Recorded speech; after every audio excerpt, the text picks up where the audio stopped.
皆さん、こんにちは。今回はですね、Excel の学習というふうなことでこれから始めていくんですけれども、まず Excel の学習、なんで私がですね、今回 Excel の学習というふうな、こういう動画を始めようかと思った、その経緯なんですけれども、私はですね、Excel の方が、別にできるわけじゃなくて、上級ではなくてですね、中級の中の下ぐらいですかね。仕事の方でいろいろ、集計等でですね、Excel を学んではいたんですけれども、その Excel については、そんなに、いろいろな関数を、ちょこっと使うぐらいのもので、あまり、使ってませんでした。でですね、今ちょっと退職をいたしまして、ちょっと空いてる時間にですね、Excel をちょっと学び直してみようというふうなことでですね、実は、職業訓練の方でですね、Excel を学ぶ機会がありまして、1ヶ月ぐらいの短期のコースなんですけれども、そちらの方で Excel を学んでいこうというふうなことを決めまして、で、今ですね、この動画を上げるんですけれども、実際これはですね、その訓練で学んだ内容、それをですね、私自身が復習する、そういうふうな意味も込めまして、この動画を、上げさせていただいているというふうなことになります。なので、私自身のためでもあり、誰かですね、Excel これから学ぼうとしていく方のですね、役に立てればいいなと思いまして、この動画を始めました。他にですね、まずその Excel の方ですね、始める前に、便利機能ですね、こういうふうなのを使いながら、こちらの方を教えていきたいと思います。まずですね、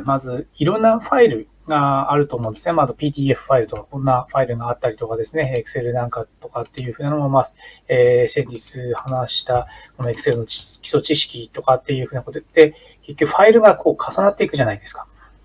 いろんなファイルが。重なっていくんですけれども、これを例えばですけれども、何かを見ながら、で、こっちで操作するみたいな。右側で見ながら左側で操作するとか、左側で見ながら右側で操作するなんかってしたいときに、このファイルですね、これをクリックしたまま、ドラッグですね。ドラッグして、この、左端の方にタッチしていただくと半分になります。で、残りのもの、例えばですけども、PDF 見ながらやりたいなっていう時には PDF の方を押していただければ、右半分が PDF で、左半分が Excel というふうに、このような形にできます。で、使わないと思うんですけれども、4分割したいよっていうふうな時に、画面4分割の時は、この左上ですね、左上の方を押していただくと4分の1になりまして、こちらも下で4分の1で、こちらは半分なんだけど、半分の方も斜め上に上げれば4分の1になって、このような形でですね、4分割画面ができるような形になるよっていう風なのもあります。こちらの方ですね、例えばですけど、こうやってドラッグしたまま振るってなると他のファイル全部消えます。Windows キーと D を押すと全部消える。画面がうるさいっていう時にいろんなファイルいっぱい開いて、画面がごちゃごちゃしてる時には Windows キープラス D ボタンですね。そちらの方で消えます。またですね、他にやり方があるんですけれども、こんな感じで開いてあったとして、ここですね、右下、この通知なんか来てるところの隣、ここのボタンになってるんですよね、これね。で、これを押していただくと、これでもまた消えるという風な形になりますんで、画面がうるさいなって時に、こちらを、やってもらっても構わないですし、Windows プラス、D ボタンという風なものを使っていただいてもいいと思います。新しいファイルなんか作るときに、いろんなファイルを作るってなると、こちらですね、新規作成でフォルダーっていう風にこういう風に作っていかなきゃいけないっていう風な、こういうことがあるんですけども、こちらの方もですね、例えばですけど、一旦これは、デリートして。で、ここのボタンですね、ホームとか共有とか表示とかってこれあるんですけれども、これを、ダブルクリックすると、この上ですね、これリボンって言うんですけれども、ここが表示されるような形になります。で、このところで新しいフォルダ作りたいなって思って、ポンと押せば、新しいフォルダ一発作れますんで、このような形にしておくと、便利なのではないかなと思います。削除する、デリートするって時にも、シフトボタンを押しながら、デリートすると、ゴミ箱にも入らずに消えます。シフトプラスデリートで、このフォルダーを完全に削除しますかとなりますので、ゴミ箱にも入らずに削除できるようになりますので、こちらも便利機能ですので覚えておいてください。例えばですけど、これを、ちょっといじったところで保存したいなってなった時に、皆さんはどうしますか？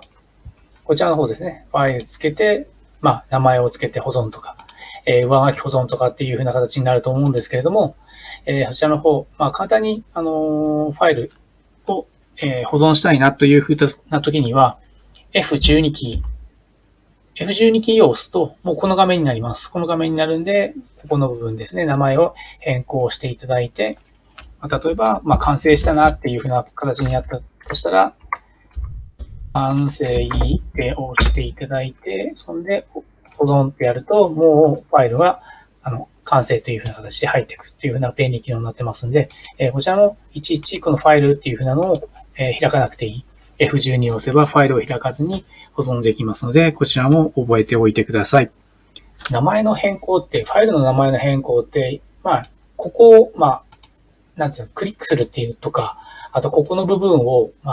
右クリックで名前の変更ってするパターンとかあると思うんですけども、簡単に変更できるのは、クリックしたときに F2 を押すともうこの変更できるようになります。選ぶことができるんですね。F2 を押すとこういうふうに選ぶことができるので、こちらもですね、名前を変更するときにちょっとめんどくさいなというのはショートカットキーで、こういうふうなことができますので、よろしくお願いします。今回は以上となります。それではまた。